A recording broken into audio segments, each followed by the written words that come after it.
42% BC quota కోసం ఆందోళన ఉధృతం చేస్తామన్నారు బీసీ సంక్షేమ సంఘం జాతీయ అధ్యక్షులు ఎంపీ ఆర్ కృష్ణయ్య.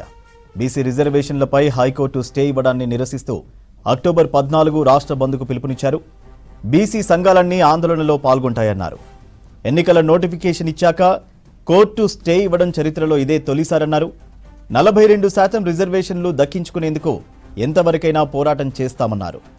తెలంగాణ ఉద్యమం తరహాలో పోరాటం చేస్తామని హెచ్చరించారు. రిజర్వేషన్లపై 50% సీలింగ్ ఉండాలని రాజ్యాంగంలో ఎక్కడా లేదన్నారు. అన్ని సంఘాలు, రాజకీయ పార్టీలు, మేధావులు బంద్కు మద్దతు తెలపాలన్నారు ఆర్ కృష్ణయ్య. 3 రోజులు ఎన్నికల షెడ్యూల్ ప్రకటించినప్పుడు స్టే ఇవ్వలేదు.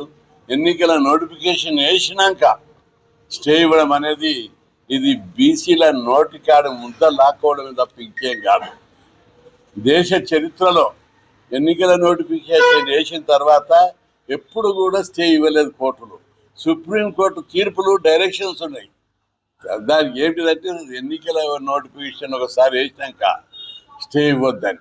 ఎన్నికల సంఘం అనేది ఒక రాజ్యాంగబద్ధమైన స్వతంత్ర సంస్థ. అట్లాంటి సంస్థ స్టే చేసినప్పుడు ఇవ్వలేదు. గవర్నమెంట్ దానికి కౌంటర్ వేసినప్పుడు ఇవ్వలేదు. పబ్లిక్ మేము 30 బీసీ సంఘాలు అప్పుడే దానికి ఇంప్లీడ్ అయినప్పుడే వేయలేదు. చివరకు ఒక రోజు అందరు అయినాక ఆర్గ్యుమెంట్ చేసేటప్పుడు కూడా ఇవ్వలేదు. ఆ రోజు ఏమన్నారు, ఫస్ట్ డే మొన్న అన్ని ఇంప్లీడ్ అయినాక ఆర్గ్యుమెంట్ చేసేటప్పుడు కోర్టు స్టే అడిగారు వాళ్ళు పిటిషనర్స్. అప్పుడు కోర్టు ఏమన్నది, ఈ దశలో మేము ఇవ్వలేము, ఎన్నికల షెడ్యూల్ ప్రకటించేది అని చెప్పారు. నిన్న ఏ కారణం చేత ఏ అదృశ్య శక్తులు ఇన్ఫ్లుయెన్స్ చేశారు, ఎందుకు ఇచ్చారో దానికి నిరసనగా రాష్ట్ర ప్రజలందరూ కూడా అనేక అనుమానాలు ఉన్నాయి. అగ్గాయి మండుతున్నారు. ఇది బీసీల నోటికాడి అన్న ముద్ద లాక్కోవడం. మేమేం తమాషా ఉందా? బీసీలు అంటే ఇంత చిన్న చూపు, ఇంత నిర్లక్ష్యమా?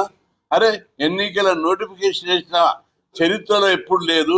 ఒక రిజర్వేషన్లు ఇచ్చినప్పుడే మీరు స్టే ఇవ్వడంలో ఉద్దేశం ఏమిటిదని చెప్పి మేము ప్రశ్నిస్తున్నాం. దీని వెనుక తప్పనిసరి ఏదో కథ నడిచింది. దీన్ని తీవ్రంగా బీసీలంతా జీర్ణించుకోలేకపోతున్నారు. ఇది చాలా తీవ్రమైన విషయం. స్టే ఇవ్వడానికి కూడా బలమైన కారణాలు ఏం లేవు. ఈ కేసు 9G వెనుక బలమైనటువంటి హేతుబద్ధమైనటువంటి గ్రౌండ్స్ ఉన్నాయి. ఎవరు కూడా దాన్ని రిజెక్ట్ రాష్ట్ర ప్రజలందరూ గమనించాలి. ఇది అలాంటప్ప జీవో కాదు, చాలా రాజ్యాంగం ప్రకారం వచ్చిన జీవో. రాజ్యాంగంలోని ఆర్టికల్ 243(d)(6) రాజ్యాంగం ఏమిచ్చింది? రాష్ట్ర ప్రభుత్వము బీసీ రిజర్వేషన్ నిర్ణయించే అధికారాన్ని రాష్ట్ర ప్రభుత్వానికి ఇచ్చారు. ఇంత స్పష్టంగా అందులో రాజ్యాంగంలో ఉంది. దాన్ని జీవోలో కూడా పేర్కొన్నారు. అయినప్పటికీ కూడా దాంతో పాటు గతంలో వచ్చినటువంటి సుప్రీంకోర్టు తీర్పులను కూడా దృష్టిలో పెట్టుకొని అసెంబ్లీలో చట్టం చేశారు. దాంతో మరింత బలం చేకూరుతుంది.